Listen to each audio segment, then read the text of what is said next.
हमारी माँ तो जल रही है, कट रही है, पिघल रही है। कहीं हमारी माँ मर तो नहीं रही?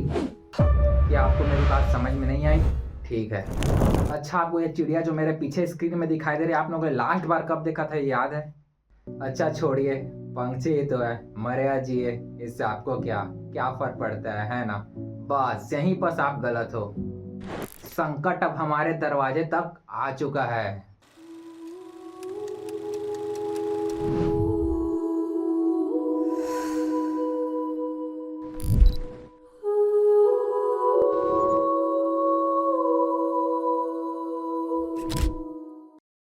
मुझे यकीन है ये वीडियो देख के आपको बहुत सुकून मिला होगा, मगर ये जो आपका सुकून है ना, वो 2 सेकंड में गायब हो जाएगा जब आप ये जानेंगे कि हमारी पृथ्वी 2050 तक पूरी तरह से खत्म हो जाएगी।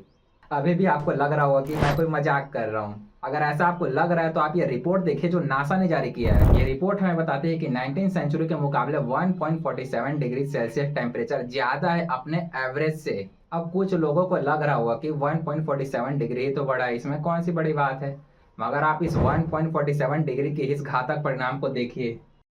आपने जो अभी देखा जिसमें पृथ्वी का तापमान किस तरह से धीरे धीरे बढ़ रहा है, इसी को सरल शब्दों में ग्लोबल वार्मिंग कहते हैं। ग्लोबल वार्मिंग का मतलब यह है कि पृथ्वी का तापमान किसी कारणवश धीरे धीरे बढ़ना। आपने कुछ सालों में नोटिस किया ही होगा कि पृथ्वी का तापमान किस तरह से धीरे धीरे बढ़ रहा है। पहले की सर्दियां काफी कड़ाकेदार होती थी और काफी लंबे वक्त तक चलती थी, मगर अब ऐसा हो गया है कि ठंडी छोटी होती जा रही है और गर्मी काफी लंबे वक्त तक जा रही है। जहां पहले गर्मियां मार्च अप्रैल से शुरू होकर जून जुलाई में बारिश आ जाती थी और अक्टूबर से पहले ठंडी, मगर आजकल ये सारी चीजें उल्टी होती जा रही है और बारिश भी अपने समय पर नहीं हो रही है, जिसके चलते कई देशों में भूखमरी और सूखापन देखने को मिल रहा है और हमारे इस प्यारे प्यारे किसान भाइयों का फसल ही नहीं हो पा रहा है। और जब फसल ही नहीं होगा तो घर कैसे चलेगा, जिसके चलते हमारे किसान भाइयों को खून का आंसू तक भी रोना पड़ जा रहा है। और कई किसान ऐसे हैं जो ऐसी स्थिति देखकर फांसी यानी कि आत्महत्या तक भी कर लेते हैं। इन सब के पीछे ग्लोबल वार्मिंग है और ग्लोबल वार्मिंग होने के कारण ग्रीन हाउस गैसेस है। ग्रीन हाउस जो हम मजे से अपने एसी कारों में घूमते हैं, घरों में बिजली यूज करते हैं और बड़े बड़े कारखानों से जो धुआं निकलता है, इन सब के पीछे CO2 और मीथेन जैसे गैस होते हैं जो हवा में मिल जाती है और ये गैसेस धरती के वातावरण में फंस जाती है और ये गैसेस जो है ना, वो धरती के वातावरण के बाहर नहीं जा पाती। यही ग्रीन गैसेस धरती के टेम्परेचर को बढ़ाती है, क्योंकि ये गैसेस हीट को अपने अंदर सोख कर और सूर्य के किरणों के कारण और गर्म हो जाती है। आइए जानते हैं अब इन चीजों का परिणाम। अगर इन सभी चीजों को हमने और आपने नहीं रोका तो इन सब चीजों का परिणाम भी जान लीजिए। ये दिन अब दूर नहीं जब हम बूंद बूंद पानी के लिए तरस जाएंगे। कहीं बेमौसम बारिश होगी तो कहीं सूखा पड़ेगा। ये मत सोचिए कि ये बाहर देश की प्रॉब्लम है, हम तो सेफ है, मगर आप लोग जान लीजिए पृथ्वी अपनी आखिरी सांसें गिन रही है, क्योंकि बड़े बड़े ग्लेशियर पिघल रहे हैं, समुद्र का जल स्तर बढ़ रहा है, जिससे आने वाले दिनों में समुद्र के किनारे बहुत सारे बसे देश डूब जाएंगे। और आने वाले दिनों में ये देश आपको वर्ल्ड मैप पे शायद दिखे भी ना। हमारा देश का भी हाल कुछ ऐसा ही होगा। जो भी राज्य किनारे पे बसे हैं वो डूब जाएंगे। सोच रहे होगे और भी कुछ होगा क्या? तो मेरा जवाब है जी हाँ, ये तो सिर्फ ग्लेशियर का पिघलने का परिणाम थे।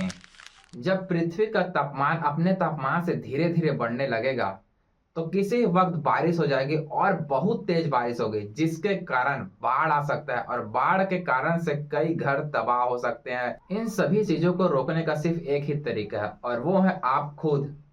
अरे अरे, वो झाड़ू वाले नहीं, मैं बात कर रहा हूँ आप सभी का, क्योंकि आप लोग के बिना ये मुमकिन नहीं है। आपको बस एक ही चीज करना है और वो चीज है कि जितने भी जो हार्मफुल गैसेस निकलती हैं, जो हमारे वातावरण को प्रदूषित करती है, उन सभी चीजों को बाइकआउट करना है। आसान शब्दों में बोले तो हर वो चीज जो हमारी पृथ्वी को गंदी या बीमार कर रही है, जैसे कोयला, प्लास्टिक, पेट्रोल, डीजल, इन सभी चीजों को बाइकआउट कीजिए। सिर्फ रिन्यूएबल एनर्जी का ही यूज करें, जैसे सोलर सिस्टम जो धूप की किरणों से बिजली उत्पन्न करता है। ये एक अच्छा साधन हो सकता है बिजली का। अगर बात की जाए प्लास्टिक की, तो प्लास्टिक की जगह हम कैरी बैगेस का यूज करते हैं जो समय के साथ मिट्टी में घुल जाए, बिना मिट्टी को प्रदूषित करे। तो मेरे प्यारे भाइयों, इस धरती ने हमें बहुत कुछ दिया है, अब हमारी बारी है कि इस धरती को हम कुछ दें। जिस तरह आप अपनी माँ का ख्याल रखते हो, ठीक उसी प्रकार इस धरती को एक माँ के रूप में हमें इससे ख्याल रखना है। जैसे आप अपनी माँ जैसे बीमार होती है तो तुरंत हॉस्पिटल वगैरह ले जाते हो।